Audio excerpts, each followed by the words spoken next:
Bà, còn tại dương nom khnia bẹ lì ca mình pra là tập hòn nom chố thì dạ pe một năm đi cứ dương ai bật cho chui từ đó xây từ cái chiết dương khăng mền tên bà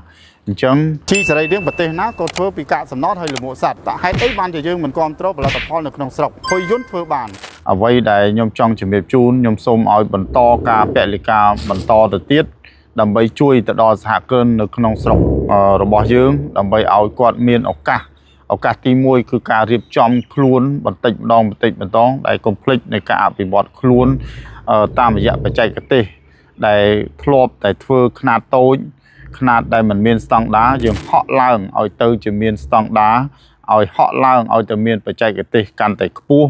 ហើយបច្ចេកទេសមួយចំនួនដែលស្រាវជ្រាវបន្ថែមទៅលើផលិតផលរបស់យើងដែលយើងកំពុងតែមានការគាំទ្រទាំងអស់ហ្នឹងចំណុចទី2ឱកាសទីផ្សារ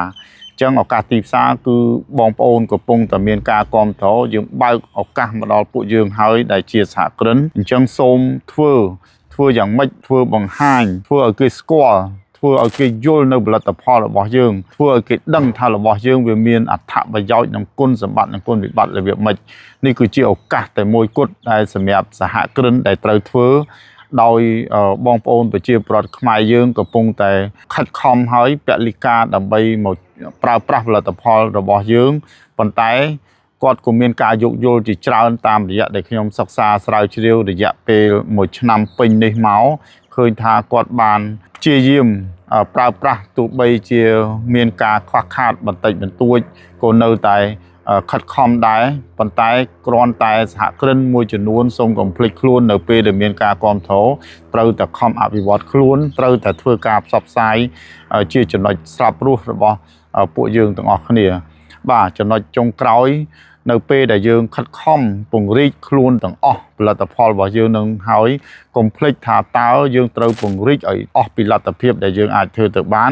តាមរយៈតែយើងអាចសម្លឹងទៅមើលសមត្ថភាព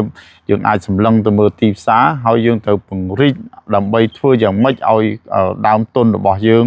ឬក៏ហៅផលិតផលរបស់យើងឲ្យមានតម្លៃទាបដើម្បីអាចជំនួសបាននៅផលិតផលចូលមកពីខាងក្រៅទាំងស្រុងតែម្ដងព្រោះបទពិសោធន៍ខ្ញុំផ្ទាល់ដែលការផលិតជីធម្មជាតិហុយយន្តនេះគឺយើងបានខិតខំប្រឹងប្រែងធ្វើហើយអ្វីដែលយើងខំបន្តទៀតបច្ចុប្បន្ននេះគឺយើងខិតខំធ្វើយ៉ាងម៉េចឲ្យមានគុណភាពឲ្យមានស្តង់ដារហើយយើងព្យាយាមធ្វើយ៉ាងម៉េចឲ្យតម្លៃធ្វើយ៉ាងម៉េចឲ្យមានការធូរបាទទាំងអស់នេះគឺជាអ្វីដែលខ្ញុំចង់ចែករំលែកដល់ពុកម៉ែបងប្អូនខិតខំប្រឹងប្រែងពលិកាផលិតផលជាច្រើនដែលកន្លងមកគឺយើងបានប្រើប្រាស់ផលិតផលគេធ្វើឲ្យសេដ្ឋកិច្ចរបស់យើងធ្លាក់ខ្លាំងមែនទែនហើយត្រូវបាននាំលុយចេញទៅក្រៅ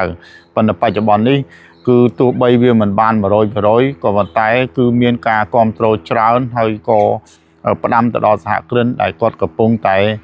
ធ្វើទាំងអស់ហ្នឹងសូមកុំបាក់ទឹកចិត្តកុំសូមឲ្យអភិវឌ្ឍខ្លួនកុំសូមកុំភ្លេចខ្លួនដើម្បីគិតថាអូមានការគ្រប់គ្រងឲ្យភ្លេចខ្លួនអភិវឌ្ឍខ្លួនពង្រីក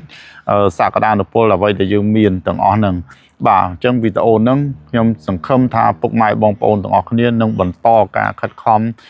ប្រឹងប្រែងនៅដែលយើងខំគ្រប់គ្រងបន្តទៅទៀតដើម្បីទុកឱកាសទៅដល់សហគ្រិននៅក្នុងស្រុកដើម្បីទុកឱកាសដើម្បីឲ្យសេដ្ឋកិច្ចខ្មែរយើងនឹងមានការអភិវឌ្ឍទៅមុខហើយនឹងក្លាយទៅជាប្រទេសមួយដែល